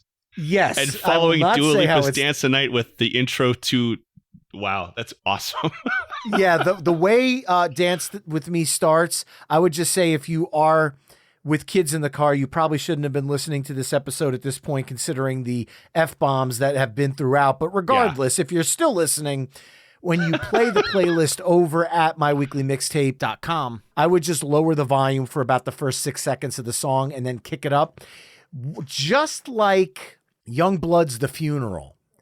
This song has a very Billy Idol-esque punk sound to it. Absolutely, yeah. I'm not the biggest fan of Travis Barker's production on the album. I feel like it's a little overly compressed and very loud. But at the end of the day, the songs on this album are amazing. I talked about Cactus Pete earlier in the night, mentioned One More Time. I could have easily included that if we were kind of dipping down to a slower moment. But coming out of Dance the Night, I couldn't go into that. So Dance With Me is one of those songs that you are up dancing and singing along. It is one of the most infectious Blink-182 choruses maybe ever. And I'll say this, Tom's voice has gotten better. Yeah. Now that he's back, he's older and it's a little more raspy, a little more gravelly, and a little less nasally. Kind of nasally. Yeah. Where it actually fits the music even better than it was on the Neighborhoods album. Mm-hmm. And I'm happy to see them back together. I feel bad for Matt Skiba. I think they should have made it maybe a 4-piece, but it is what it is. Blink-182 is back, and I couldn't not talk about Dance With Me because I have rocked that song since the first time I heard it. I'm like, now that's what I'm talking about. Edging is another good one that they put out last year that I've played throughout the whole year, but Dance With Me, the first time I heard it, I'm like, oh yeah, that's on my list. Yeah, no, that ole, ole, ole, ole, like that's so catchy. Like it is a dance tune. Like it's a pop punk tune, but you can dance to it for sure. Mm-hmm. I can see people just bop into it in the shows for sure, out in the pit. Yeah, absolutely.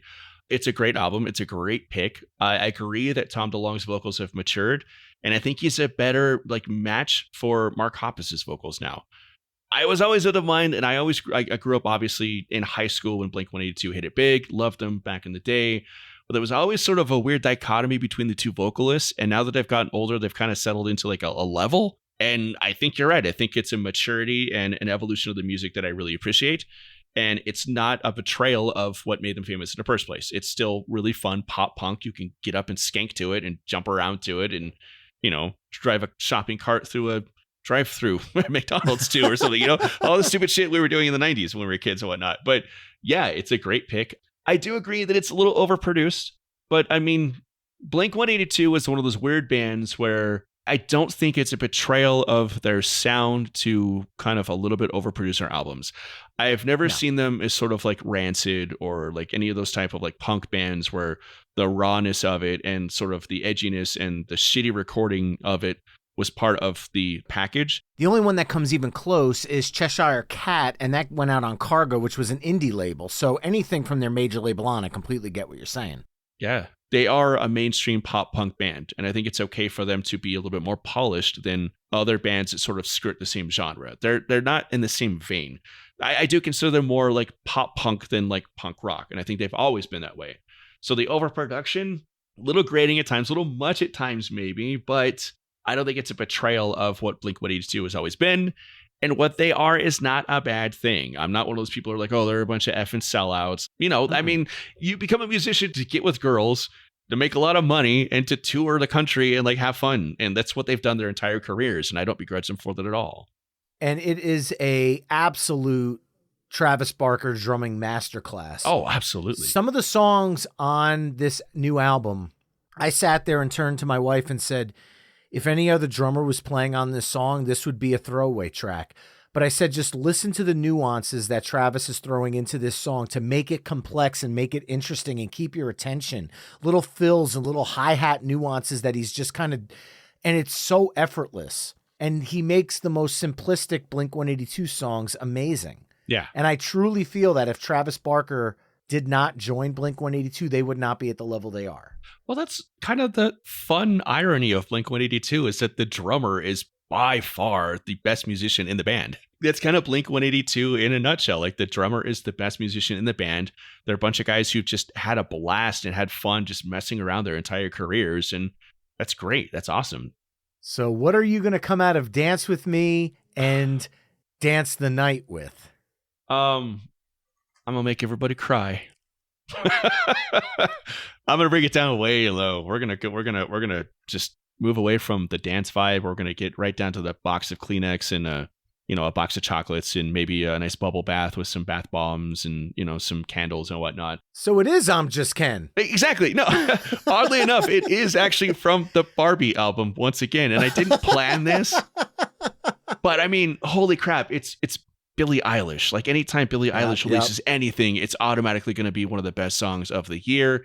She's had a quiet year aside from being a part of this massive soundtrack, which was tied to this massive movie.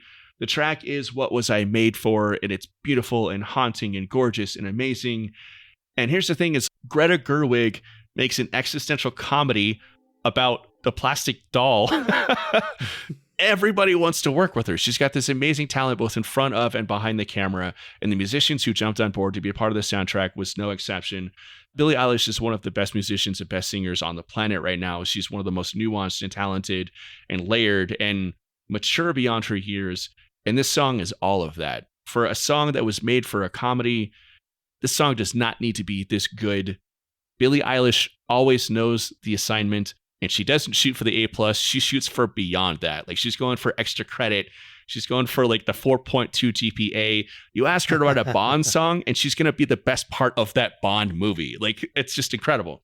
This track is sad and tragic and beautiful and haunting and wonderful, and just displays maturity beyond her years. I think she's probably half my age, and she's probably twice as world traveled and more mature and intelligent than I am. And this song is wonderful, and it's sad, and it's about thinking you knew your place in this world and having that carpet ripped out from underneath your feet and free falling and not knowing what to do next. And there's a line in the song that sticks with me, and it's, "I'm sad again, don't tell my boyfriend it's not what he's made for." And up to that point, the entire song is about what is she made for? Like, why is she here? And the fact that everything obviously the character that she's writing about in the song, it's not necessarily herself and her life experiences, but the fact that in that one line, the song shifts from what was I made for? What am I doing? I used to be happy. I don't remember how to be happy. That one line is like a realization that everything that is built up around her in this life, whoever's speaking in terms of, being the character in the song, is realizing that there's no stability anywhere. The boyfriend doesn't know how to handle somebody who isn't happy all the time because this person has pretended to be happy their entire life and can't do it anymore, and is just struggling to figure out what their place is in the world, what they're supposed to be doing. And do they want to try and recapture that happiness and go along with what they've been doing their entire lives? Or do they want to embrace this sadness and follow it through and figure out who they really are? And holy shit, this is a song written for a Barbie movie. And I know the movie is about existentialism and like self-discovery and whatnot, but holy crap, Billie Eilish, please don't ever stop doing 210% at all times. You're incredible. Amazing track. I mean, you broke the rule of pulling two from the same album. However, it's different artists. They were released separately as singles, so I yes, allowed they myself were. that loophole. I will give you bravo on the loophole. Yeah. I love it. I honestly was a little disappointed you didn't go with I'm Just Ken because but honestly, coming out of Billie Eilish's What Was I Made For? Because I think you basically said everything that needs to be said about that song so perfectly that I don't know what I would add to it. You hit the nail on the head. There's two songs left. We each have one. And I have two songs that I want to put in this spot. And I'm going to gamble and go with one that I didn't plan on closing with, in hopes that you'll close with the other song that I'm holding in my pocket. Okay. No pressure. You have no idea what that song is, but Probably not. I mean, I've had my final song ready for. This is the one song I'm not like just riffing on. Like, this is the one song, like, when you approached me about doing the best of 2023, I was like, okay, I got to end with this one. I have to. So okay, so it's I'm Just Ken. So let me think of how I'm gonna. No, but coming out of the serious vibe that you were talking about in What Was I Made For? Very melancholy. I'm going to hone in on that. And I want to bring us to a bigger place to close out. And I think the only way we can do that is by going with a song that's a touch over 10 minutes of just heartbreak and power and emotion all rolled up in one, One of the hardest albums for me to listen to for the year. I mean, the lyrics on this album moved me to tears several times during the listen. And I love this band so much. And I don't know if I'll be able to go back and listen to this album over and over again because it just hits too hard. And obviously the loss of Taylor Hawkins and David Grohl's mother shine through on this track, but I am bringing in the Foo Fighters from their album, But Here We Are. I'm going with The Teacher. The ending of that song where he just yells out goodbye and there's all this massive moment. I mean, it's just so powerful and so gut-wrenching, and the film that they have on YouTube is just so emotional. I know this is kind of bringing things a little bit down coming from Billie Eilish, but it's also a big song. And it's a song that I could foresee the Foo Fighters playing 10 years from now. Yeah. Because it's an epic love letter to two people that were loved very dearly. Yeah. And I can't think of a bigger, I can think of one other way, and I'm really hoping you and I are ESPN or whatever it is on the same wavelength here, but I am going to follow up Billie Eilish's What Was I Made For with Foo Fighters, The Teacher from But Here We Are. That is an awesome pick. It's tragic and epic and encompassing and so much going on with this track and this album in general. Yeah, obviously the passing of Taylor Hawkins was a shock and a blow to everybody. And that resonates with this entire album. And I think this album was needed as catharsis for everybody who obviously was involved with the band and needed to sort of not move on from, but understand and heal from the passing of their brother. And you feel that throughout this track. What's interesting to me about this track is the fact that it almost feels like a full circle encompassing of the Foo Fighters discography, if that makes sense. It's up to a certain point. Like the very beginning of the track reminds me of like the title track from In Your Honor. Just so that that very, very resonating heavy guitar riff in the very beginning. And then it kind of speeds up and slows down and speeds up and slows down. And it becomes complex and simplistic. And it's just this epic sort of roller coaster ride of emotions. And I don't know if Dave Grohl and the boys wrote it to be the way I perceived it, but it does feel like almost like a fast forwarding through several Foo Fighter albums. And maybe they did write it that way because it's sort of a culmination of all their memories with Taylor Hawkins and, you know, all the memories they have with him and all the music they wrote together up until the point where they've got to continue on as both people and a family and musicians and try and find a way to move on without him being there every day. But it's a beautiful track. It's a track that is 10 minutes long, but it feels like it's 3 minutes long because there's just so much going on. It's so succinct and well written and beautiful that I mean, I've listened to it. That's the one track I go back to over and over again from that album. And it's a beautiful album. It's a hard album to listen to, but the epicness of that song just brings me back over and over again because there's just so much going on there. And the heart of it is heartbreak and sadness and loss and that sort of thing going on. But there's also a little bit of hope and desire to move on and heal and become better and find some sort of understanding and acceptance. And I don't think the Foo Fighters get enough credit for being able to convey those types of emotions in their song. They get a lot of flack from people who aren't diehard fans for being like dad rock. You know what I mean? But Dave Grohl puts himself into every song he writes. Like he doesn't write superfluous, like surface level rock songs. The one thing you can say about Foo Fighters, whatever song it is, whether you like them or not, is that it's honest and genuine and it comes from a place of life experience. They're not just writing lyrics that sound cool or whatever. It's shit that Dave Grohl is actually processing as he's writing each album. And this track is a culmination of that. And it's a tough listen, but it's a beautiful listen and it's an honest listen. And yeah, I think it follows up from Billie Eilish's What Was I Made For brilliantly because I'm sure those guys were asking themselves the same question. Any one of us at any time could depart this mortal coil and leave this earth. And what are we here for? What are we leaving behind? What are we teaching the people that we've been involved in the lives of? And what sort of legacy are we leaving? Not all of us have the luxury of being a multi-platinum musician who has like 20 years of music to leave behind as a sort of immortality. But every one of us, especially I'm going to turn 40 in a month. And I'm all over the place in terms of nostalgia and thoughts of like friends and family, both current and past, and who I'm going to be in the future and who I'm growing into, because we're always growing. But yeah, I mean, life is a process and the Foo Fighters have this beautiful knack of writing songs that convey the idea that life is a process and you're always growing and you have to be thinking about the past while also thinking about the future.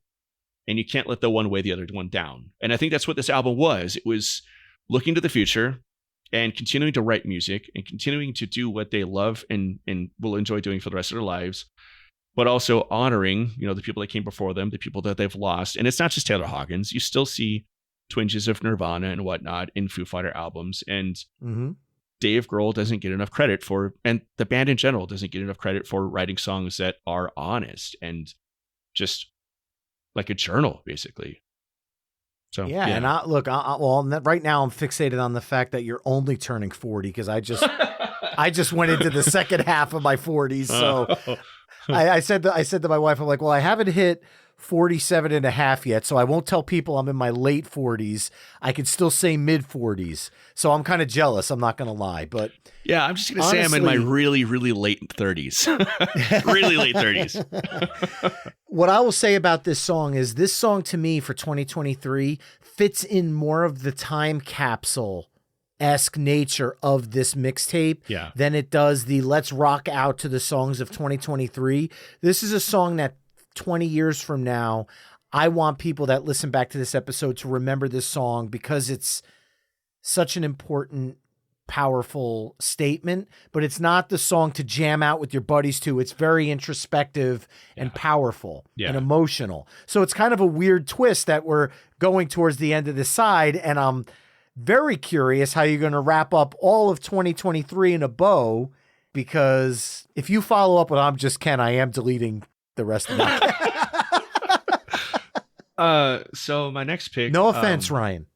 Yeah. So my next pick is it's off the Barbie album. It's Ryan Gosling. Actually, I mean, this for me is an obvious pick. I don't think you can close out 2023 without talking about this song.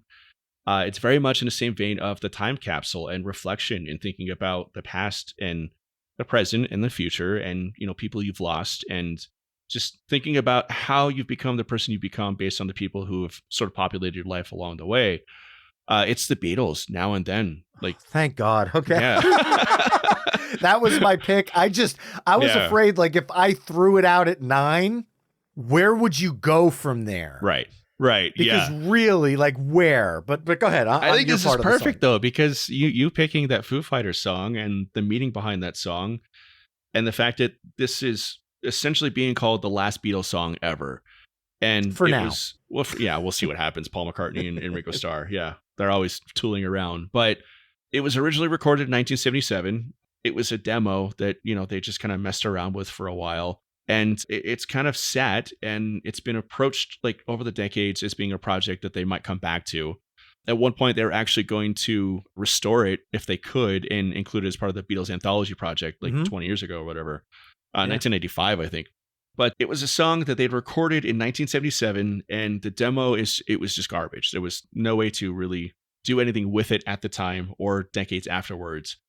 But in a weird twist of fate, Peter Jackson, the guy who directed the Lord of the Rings movies, was working on a Beatles documentary, and his company developed technology to use machine learning to use, I don't want to say AI because it's not really AI, but use systematically a way of extracting Lennon's vocals and cleaning them up.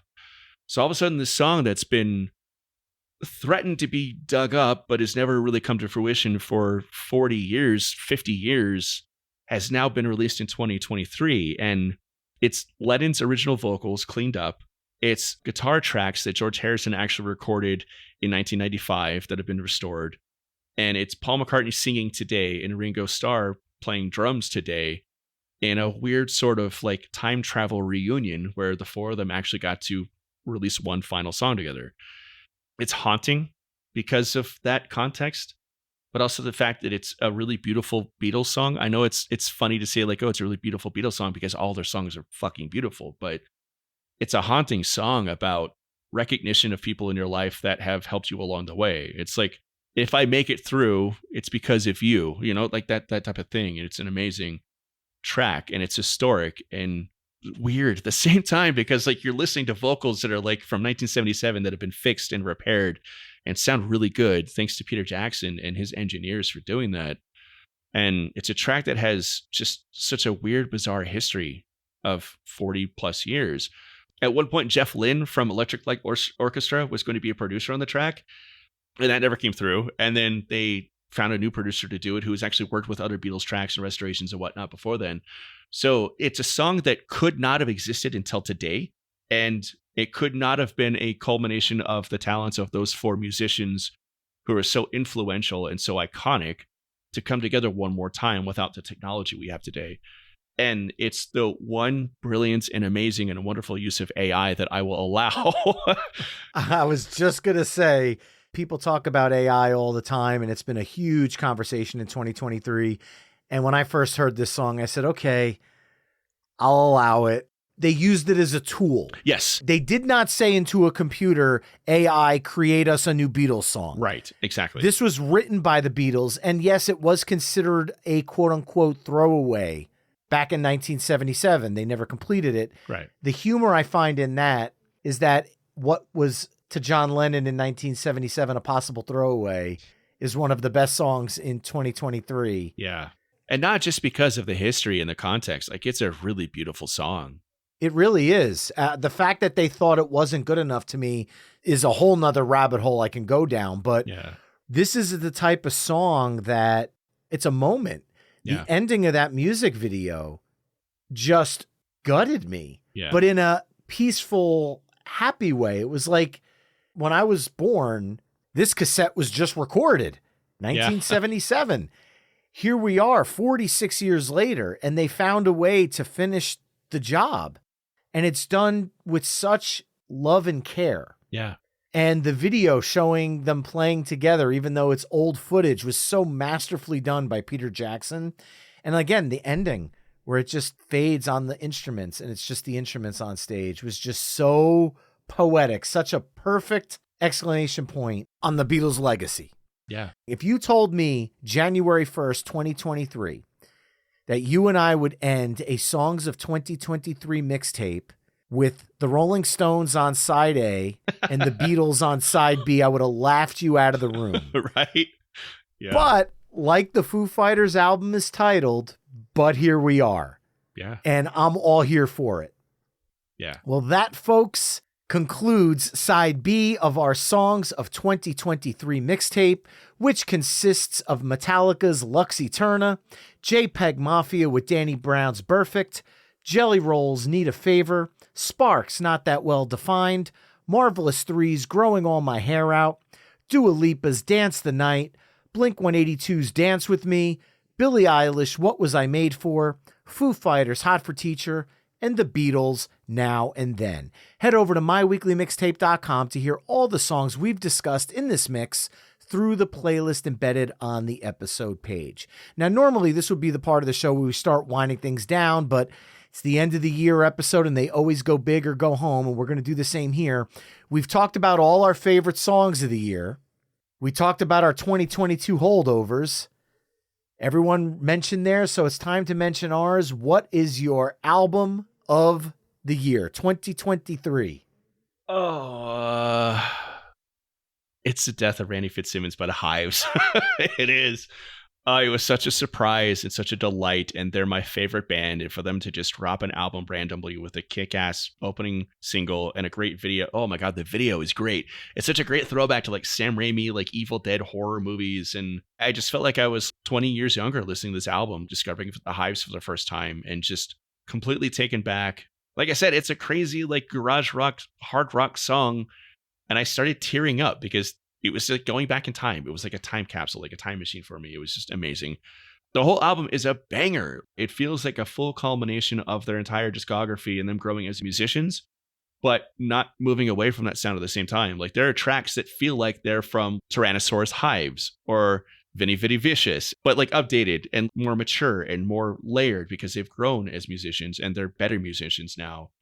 But yeah, man, that album shook me in a great way. And it moves me, like literally. Like I can't listen to the album without air drumming and air guitaring. And I picked up my bass guitar and I learned half the songs on the album already. And it's just, God, it was just such a great surprise for this year. absolutely love the album. Unfortunately, it's not my pick. That's fair. But I get it. It's up there. It's definitely in my top. I obviously had the song picked for my list in my bucket, but you kicked us off with it.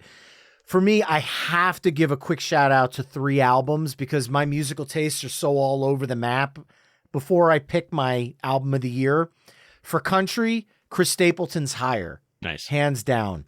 For rock and metal, Metallica's 72 Seasons. And for pop and dance, it's Ava Max's Diamonds and Dance Floors. Ooh. But my album of the year, I can't believe I'm saying this, the Rolling Stones' Hackney Diamonds. Yeah. At the end of the day, here's an album that stands up to some of their 70s best stuff in 2023. This album features Bite Your Head Off, which is the first collaboration between the Rolling Stones and a member of the Beatles. To me, that is so amazing because for decades, it's always been who's better, the Beatles or the Rolling Stones, the Beatles or the Rolling Stones, the Beatles or the Rolling Stones. Here we are in 2023. We ended our sides with the Rolling Stones and the Beatles. And this album, in no way, shape, or form, had any reason to be as good as it is. I saw Andrew Watt was producing it. I was expecting an overproduced pop version of the Rolling Stones, and he blew my mind with this one. And if this is the final Rolling Stones album, they went out with, pardon the pun on their old album, the biggest bang they could possibly go out with, because this is up there with some of their best ever. Yeah. So the Rolling Stones, Hackney Diamonds, album of the year. Would not have thought I would be saying that on January 1st for sure. Yeah, I agree with it. I love it. It's crazy that they're so legendary and they could so easily rest on their laurels and put out a new album and just be like, here's a new album. You're going to love it regardless. But for it to be as goddamn good as it is, like they didn't have to put the effort they did into it, but it is a really, really good Rolling Stones album. It's one of their best albums ever. And the fact that they put it out in 2023 at their age when they didn't have to, they weren't beholden to put forth this effort and did it anyway, just is honestly, it's a credit to them and their passion for what they do. And it's also the last album that will feature the core members of the Rolling Stones because Charlie Watts is on some of the tracks. There's just so many amazing things about this album. I can go on and on and on. But instead of going on and on and on about that, why don't you go on and on and on about Space Castle and where the Mixtapers can find your amazing YouTube channel full of amazing nerd content? Well, thank you for calling it amazing. You can find me on youtube.com/@SpaceCastleShow. Thanks again to YouTube for making those new URLs really confusing and hard to articulate. It's me in front of a green screen out in deep space doing all kinds of weird things where I try and host a discussion about some pop culture topic that I've pulled out of thin air and also tell like a zany, crazy story at the same time. I have a blast doing it. I put out a new episode every other week because they take a long time to produce. And I hope everybody who's listening takes a gander at it and enjoys it and finds something they like. And we'll come back and check it out often because I'm having a blast doing it. And one of the most fun things about it has been the response to it and the community that's built up around it. It's been super, super fun, super cool. And thank you, Brian, for letting me plug it shamelessly. Of course. It's blast off time, man. It's blast. Let's blast off into 2024. That's the slogan. It's blast off time. Amen. DT, thank you so much for joining me on my weekly mixtape. Look forward to doing it with you again soon, man. Oh, dude, it's always a pleasure to hang out with you on your show. I'm so proud of the work you're putting into it and the success you're having with it. Like I joked before about you talking to like some really famous people that I really love and respect. And like, dude, I'm blown away that you are continuously growing and exploding. And just, I'm super proud to know you, super proud to be your friend. And I feel like you're slumming it by having me on your show multiple times. Not at all, man. But yeah, it's my absolute pleasure. I will come back as many times as you'll have me. Well, thanks again. And remember, Mixtapers, you can find My Weekly Mixtape on all the social media haunts at My Weekly Mixtape. You can also head to myweeklymixtape.com to check out the full catalog of My Weekly Mixtape episodes. And if you like what you're hearing on the show, you could do me a favor by telling a friend about the show, leaving the show a 5-star review wherever you're tuning in, or becoming a Patreon Mixtaper at patreon.com/My Weekly Mixtape. That's all for this week. Thanks again for listening. And until next time, enjoy the tunes.